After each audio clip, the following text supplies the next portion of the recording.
Punya bini cantik, tinggal apalagi bini jahat, nyenyes pula. Na'udzubillah. Dekati yang di bawah. Ya maaf dah ibu-ibu, ya. Dak ngatai, dak ngomong iba ya.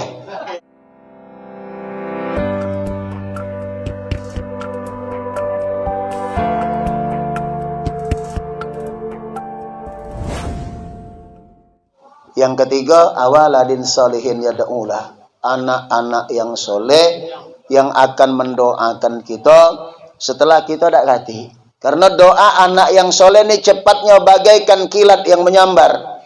Ketika dia mengangkat tangan, Rabbi gfirli wali walidayya warhamhuma kama rabbayani shaghira. Walaupun mak bapaknya lagi disiksa di alam kuburnya, diangkat oleh Allah siksanya. Doa anak yang soleh. Maka nak berdoa jangan nak nunggu masjid dulu. Jangan nak nunggu ngelanggar. Jangan nak ngumpul-ngumpul rami-rami. Minimal setiap lepas sholat kalau cinta dan sayang dengan orang tua, doakan Rabbi gfirli wali walidayya warhamhuma kama rabbayani shaghira. Jadi itulah yang bakal kita bawa. Yang lain tinggal galau-galau. Duit banyak tinggal, apalagi dikit. Punya rumah besar tinggal, apalagi rumah kecil. Tanah hektar-hektaran tinggal, apalagi cuman kaplingan. Punya bini cantik tinggal, apalagi bini jahat, nyenyes pula. Na'udzubillah. Dekati yang di bawah. Ya maaf dah ibu-ibu, ya. Dak ngatai, dak ngomong iba ya. Memang bini jahat nyenyes tuh di dunia lagi ditinggal kalau lakinya. Saat ini Bapak Ibu. Tinggal kalau gak? Tinggal kalau dak kata yang dibawa cuman amal kita selama hidup di dunia. Maka malam hari ini yuk ambil pelajaran. Kata baginda Nabi, kafa bil mauti wa idha. Cukuplah kematian itu jadi pelajaran buat kamu, jadi nasihat supaya kamu sadar bahwa suatu saat kamu bakal mati, bakal kembali kepada Allah. Ke masalah kematian selalu diingatkan, jangan pernah takut dengan kematian. Nak takut manapun kita dengan mati, pasti bakal mati. Bahkan wong yang takut mati lebih cepat mati ketakutan. Bapak Ibu. Benar. Zaman sekarang nih banyak mati ketakutan, bukan mati kena penyakit. Mendebes yang malam ini takut, itu ujung-ujungnya meriang-riang laju. Penyakit tuh dari sugesti dia tuh lah. Gara-gara dia ketakutan laju nih ya. Ini maaf aku nak cerita ya. Kalau di Palembang nih lah 2 kali puasa, 2 kali lebaran. Kalau Bang Toyib tuh 3 kali ya. Ya 3 kali puasa, 3 kali lebaran. Kita lah 2 kali puasa, 2 kali lebaran, goncang lantak Covid ini. Dari tahun dulu banyak kiai ustad nutup rumah, buat status, dak nerima tamu. Nah, ini kan, cok takut nih kan. Kapan ngisi khotbah di masjid, keluar nak salaman dak galak. Dak galak salaman. Boji kurai kok lepak tabok itulah. Ya, dia tuh ngajar yang dak benar. Dia kan selalu ngatakan segala sesuatu itu Allah galo. Dak kating pacak ngenjuk mudarat manfaat kecuali Allah. Ngapa sekarang dia ketakutan ngenjuk contoh dak baik dengan umat. Nerima tamu dak galak.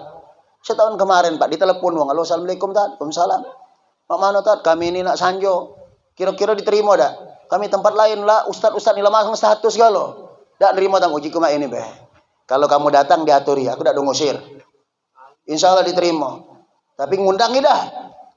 Mana datang baik diaturi. Akhirnya berduyun-duyun.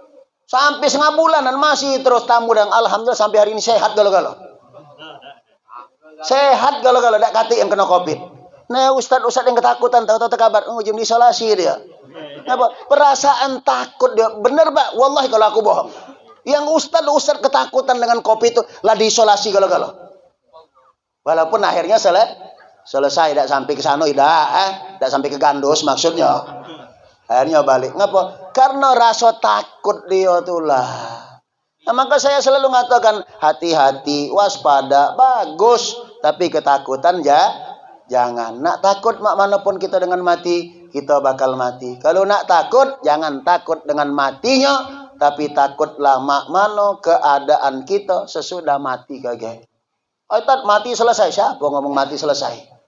Kita kan gak lama itu. Oh, ada bendera hijau. Siapa meninggal? Si Anu. Selesai urusan kau. Selesai di mana? Selesai itu urusan dunia. Urusan akhirat. Tak selesai-selesai sampai hari kiamat kagak. Jadi mati bukan akhir segala-galanya. Bahkan mati itu awal kehidupan yang Yang baru tsumma yumitukum tsumma yuhyikum tsumma ilaihi turja'un. Setelah kamu mati lalu kamu dihidupkan kembali kata Allah, dan kepada Tuhanmu kamu akan dikembalikan. Untuk apa? Untuk mempertanggungjawabkan apa yang pernah kamu buat selama hidup di dunia ini. Nah, maka malam hari ini pelajaran terbesar buat kita, mengingatkan kita bahwa suatu saat kita bakal meninggalkan dunia ini. Seluruh yang kita bangga-banggakan di dunia, yang kita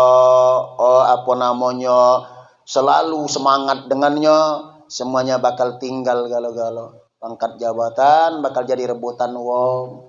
Harta kita bakal pindah jadi ahli waris, hak ahli waris. Apalagi anak cucu kesayangan. Kita sanggup berkorban apa untuk kebahagiaan mereka. Kita mati, dak hati yang nak melok kita mati.